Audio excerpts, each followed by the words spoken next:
नमो नमः। मैं डॉक्टर पवन राजकीय कन्या महाविद्यालय झालावाड़ से आपका इस पाठ में हार्दिक स्वागत करता हूँ। छात्रों, महाकवि भास्कृत स्वप्नवासदत्तम के प्रथम अंक के 10 पद्य तक के कथानक का हमने अभी अध्ययन कर लिया था। साम्प्रतं वयम् एकादश श्लोकतः यत् कथानकम् आरभते तस्य अध्ययनं करिष्यामः। तर्हि हमने अभी तक देखा कि योगेंद्रायण जो है उससे पद्मावती से याचना करता है कि जो मेरी बहन रूप में है इसको अवंतिका, इसको आप अपने पास रख लीजिए अपने पास। तो कंचुकी कहता है कि सब कुछ आसान है किंतु न्यास की रक्षा करना कठिन है, और वह बात जो है वह पद्मावती के सामने रखता है। पद्मावती क्या कहती है उसका हम कथानक का अध्ययन करते हैं। पद्मावती कहती, आर्य प्रथमम् उद्घोष्य कः किमिच्छतीत्युक्तम् इदानीं विचारयितुं यदेषः भणति तद् अनुतिष्ठत्वार्यः। पहले उद्घोष करके कि कौन क्या चाहता है यह कह करके अयुक्तम इदानीं विचारयितुं, इस समय विचार करना अयुक्त है या अनुचित है। यदेषः भणति तद् अनुतिष्ठतु, जो यह कहता है तपस्वी कि इसकी बहन की हमें रक्षा करनी है या धरोहर रूप में रखना है तो इसको रखना है। कांचुकी अनुरूपम एतद् भवत्याभिहितम, आपने अनुरूप ही कहा, वस्तुतः आपने सत्य ही कहा। कोई बात कह के मुकरना बिल्कुल अधर्म है, सही नहीं है। तो चेटी भी उस बात का समर्थन कहती है, चिरम जीवतु भर्तृदारिकी एवं सत्यवादिनी। इस प्रकार जो राजकुमारी चिरकाल तक जिए, जो कैसी राजकुमारी, सत्यवादिनी, सत्य बोलने वाली। क्योंकि पहले उसने घोषणा करवा दी थी कि इसको क्या चाहिए, बाद में फिर कह दिया कि नहीं नहीं ये तो कठिन है, तो ये चीज़ ठीक नहीं है। तापसी के भी कहती है, चिरम जीवतु भद्रे, कल्याणी आप दीर्घायु। कांचुकीय कहता है, कांचुकीय भवती तथा, कि जैसी आप कहती हैं वैसा ही होगा। उपगम में पास जा करके योगेंद्रायण के, भो अभ्युपगतम अत्र भवतो भगिन्याः परिपालनम अत्र भवत्या, आपकी बहन की रक्षा करना या देखभाल करना स्वीकार कर लिया गया है। तो योगेंद्रायण फिर उस पर क्या कहता है, अनुगृहीतोस्मि तत्र भवत्याम, राजकुमारी जी के द्वारा मैं अनुगृहीत हुआ। वत्से उपसर्पात्र भवतिम, बच्ची पुत्री देवी के पास जाओ। वासुदत्ता कहती है, का गति ही ऐसा गच्छामि मंदभागा, क्या गति है, यह जाती हूँ मैं मंदभाग। यहाँ पर वासुदत्ता एक तरह से खिन्नता का अनुभव करती है कि देखो मेरी क्या दशा हो गई है कि मुझे एक धरोहर के रूप में दूसरी जगह जाना पड़ रहा है, जो एक साम्राज्य की कभी महारानी हुआ करती थी। तो उस भाव का अनुभव करती हुई वह कहती है कि क्या मेरी क्या गति है, मुझे जाना ही होगा। तो पद्मावती फिर कहती है, भवतु भवतु आत्मे इदानीं संवृत्ता। अच्छा, ये जो बात वासुदत्ता कह रही है ये आत्मगतम अर्थात मन में कह रही है ना। और पद्मावती अब स्फुट रूप से कहती है प्रकाश में कि भवतु भवतु आत्मे इदानीं संवृत्ता, अब यह आत्मीय हो गई है। पद्मावती कहती है कि ये अब हमारी हो गई है। तापसी कहती है, या ईदृशस्या आकृति इयमपि राजदारी की तर्कया में, जिस तरह की इसकी आकृति है उससे मेरा अनुमान है कि यह भी राजकुमारी होगी, ऐसा मैं तर्क करती हूँ। तभी चेटी कहती है कि सुष्ठु आर्या भणति, आर्या ठीक कर रही है, अहम अपि अनुभूत सुखेति पश्यामि, मैं भी ये समझती हूँ कि इसने जो है सुख का अनुभव कर रखा है। योगेंद्रायण उसके बाद कहता है, हंत भो अर्धम अवसितम भारस्य, ये मेरा आधा भार समाप्त हो गया था। मंत्री भी समर्थितम तथा परिणमति, मंत्रियों के साथ जैसा मैंने मंत्रणा की थी वैसा ही घटित हो रहा है। ततः प्रतिष्ठिते स्वामिनी तत्र भवतीम उपनयतो में इहात्र भवती मगध राजपुत्री विश्वास स्थानम भविष्यति। तब स्वामी के प्रतिष्ठित हो जाने पर इसको स्वामी वासुदत्ता को जब मैं उपस्थित वहाँ करूँगा तो यहाँ पर जो ये मगध राजपुत्री राजकुमारी है, यही मेरा वही विश्वास का स्थान होगी, अतः यही मेरा जो है उस समय चरित्र रक्षा को प्रतिपादित करेगी। कभी इस अवधि में वासुदत्ता मेरे पास थी, ये पूर्णतया जो है सुरक्षित है, पवित्र है। तो ये मूल कारण जो है यह रहा इसके पास वासुदत्ता को यहाँ पर धरोहर रूप में रखने का, कि स्वयं भावी जो देवी है पद्मावती वही उसका समर्थन करेगी। इसके बाद जो योगेंद्रायण कहता है, पद्मावतीर्नरपतेर्महिषी भवित्री दृष्टा विपत्तिरथयै प्रथमं प्रदिष्टा तत्प्रत्ययात् कृतमिदं नहि सिद्धवाक्यानुत्क्रम्य गच्छति विधि सुपरीक्षितानि। अन्वय देखते हैं। यही प्रथमम विपत्ति दृष्टा, जिनके द्वारा पहले विपत्ति देख ली गई थी। यही यानी जिनके द्वारा प्रथम यानी पहले विपत्ति यानी विपत्ति दृष्टा यानी देख ली गई थी। अथ की और पद्मावती नरपते यानी पद्मावती जो है नरपते यानी राजा की, महिषी यानी रानी, भवित्री यानी होगी, यह भी जिनके द्वारा कहा गया था।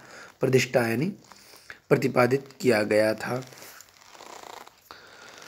और ही क्योंकि विधि तत्प्रत्ययात उसी पर विश्वास करके इदम कृतम यह कार्य मेरे द्वारा किया गया है, वासुदेवता को धरोहर रूप में रखने का। ही विधि सुपरीक्षितानी, विधि जो है सुपरीक्षितानी यानी अच्छी तरह से परीक्षित किए हुए सिद्ध वाक्यों को उत्क्रम यानी लांग करके न गच्छति यानी नहीं जाती है।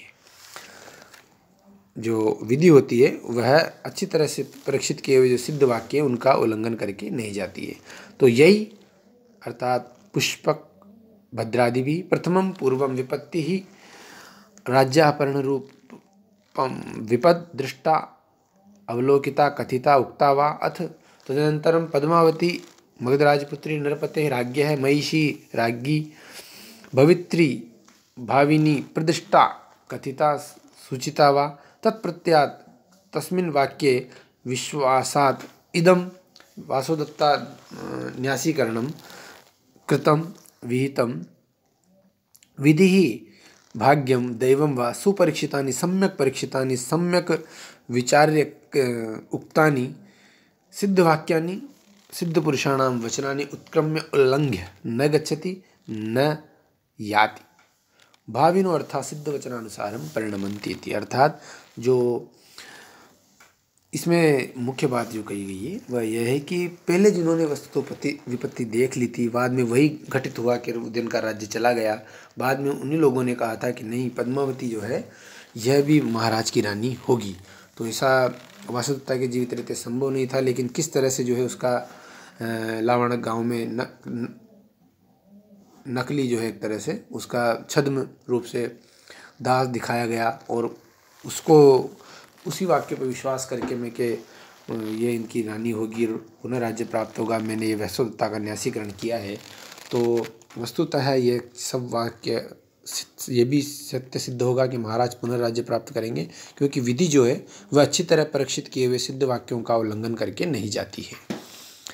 तो यहाँ पर जो है महाराज की पटरानी होगी पद्मावती, यह बात स्पष्ट रूप से जो है योगेंद्रायण ने कह दी है। और अलंकार की दृष्टि से श्लोक में विचार करेंगे तो उत्तरार्ध में विधि सुपरीक्षितानि सिद्ध वाक्यानि उत्क्रम में न गच्छति इस सामान्य वाक्य से पूर्वार्ध का समर्थन किया गया है। अर्थांतरन्यास अलंकार है और वसंत तिल का छंद है।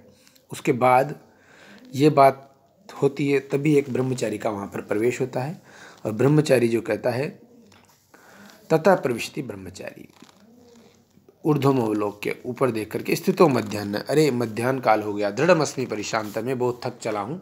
अत कस्मिन् प्रदेशे विश्रमयिष्ये, मैं किस प्रदेश में विश्राम करूँगा। अच्छा मैंने स्थान देख लिया। अभितस् तपोवनेन भवितव्यम, यह तपोवन समीप ही जान पड़ता है। क्यों?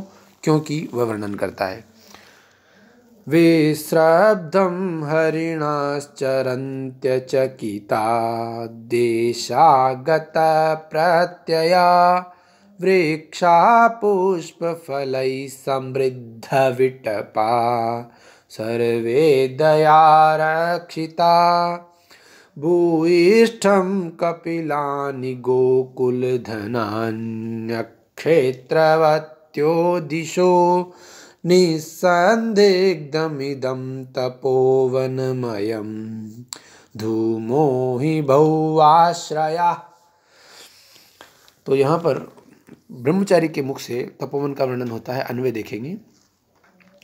देशागत प्रत्यया अचकिता हरिणा विश्रब्धम चरंती, देश आ जाने से, उनका देश होने से है जिनमें विश्वास, ऐसे अचकित अर्थात निर्भय, बगैर चकित रहित, बगैर चौके हुए, विश्वास से युक्त हरिणा जो हरिण है निशब्द विश्रब्ध में निशंक होकर के चरंत यानी विचरण कर रहे हैं कि उन्हें कोई खतरा नहीं है, दयारक्षिताः सर्वे वृक्षाः पुष्पफलैः समृद्धविटपाः। दयारक्षिता विशेषण है सर्वे वृक्षा का। तो दयारक्षिता यानी दया से रक्षित सभी वृक्ष जो है पुष्प और फलों से समृद्ध विटप वाले हैं, समृद्ध शाखा वाले हैं। तो दया से रक्षित अर्थात करुणा से जिनकी रक्षा की गई है ना, उनको काटा नहीं गया है, इसीलिए वो क्या है, पुष्प फलों से समृद्ध हैं, तो है ना, समृद्ध शाखा वाले हैं। कौन? वृक्ष। तो देश दया रक्षिता सर्वे वृक्षाः पुष्पफलैः समृद्ध विटपाः। कपिलानि गोकुल धनानि भूयिष्ठम। कपिलानि अर्थात कपिल वर्ण की, जो कपिल रंग की जो गायें हैं, गोकुल धन है, गो समूह का धन है, गो समूह ही धन है, वह भूयिष्ठ मैंने अत्यधिक मात्रा में है। दिशा अक्षेत्रवत्य, और दिशाएं क्या हैं? अक्षेत्रवत्य अर्थात जिनमें आसपास खेती नहीं हो रही है। अयम धूम है वव्वाश्रय है, और यह जो धूम है यह बहुत स्थानों से निकल रहा है, क्योंकि अनेक स्थानों पर क्या हो रही है, हवन शांति हो रही है, हवन इत्यादि हो रहा है।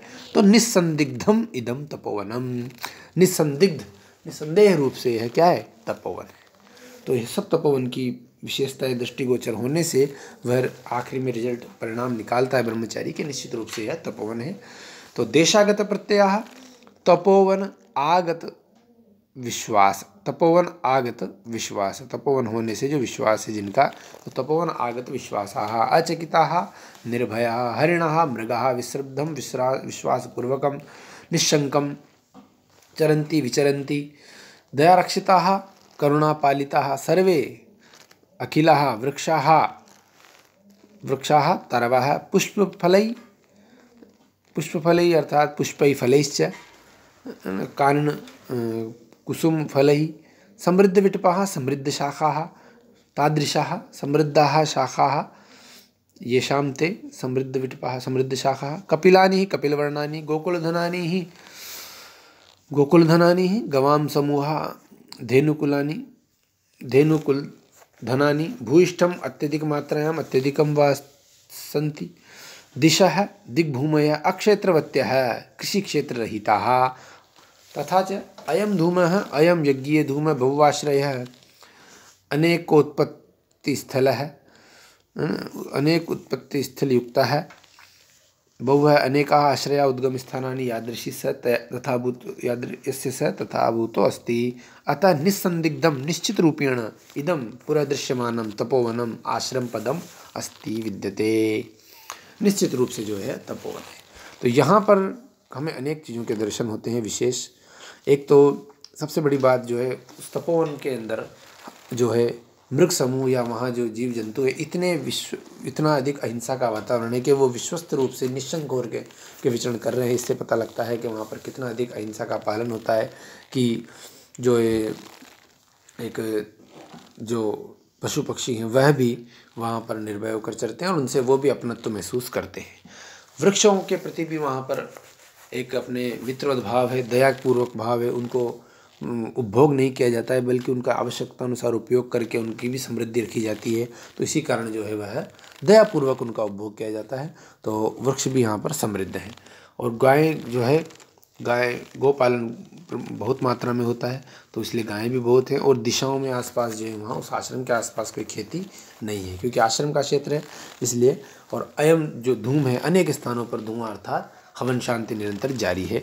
तो यह जो निश्चित रूप से है तपोवन है। तो यहाँ पर हमें एक भारतीय संस्कृति, आश्रम संस्कृति के बहुत अच्छे दर्शन होते हैं। ब्रह्मचारी जो एक बीच में ही पात्र आया है, उसके मुँह से आश्रम के बारे में किए गए वर्णन से। और यहाँ पर जो है छंद देखा जाए तो शार्दूल कीर्तन छंद है, और तपोवन का स्वाभाविक वर्णन होने से यहाँ पर स्वभावोक्ति अलंकार भी स्पष्ट है। तो इस तरह से जो है यहाँ तपोवन का वर्णन समाप्त होता है ब्रह्मचारी के मुख से। इसके आगे का अध्ययन हम अगले वीडियो में करेंगे। श्लोक संख्या 12 तक का अध्ययन व्याख्यान समाप्त हुआ। जयतु भारतम जयतु संस्कृतम।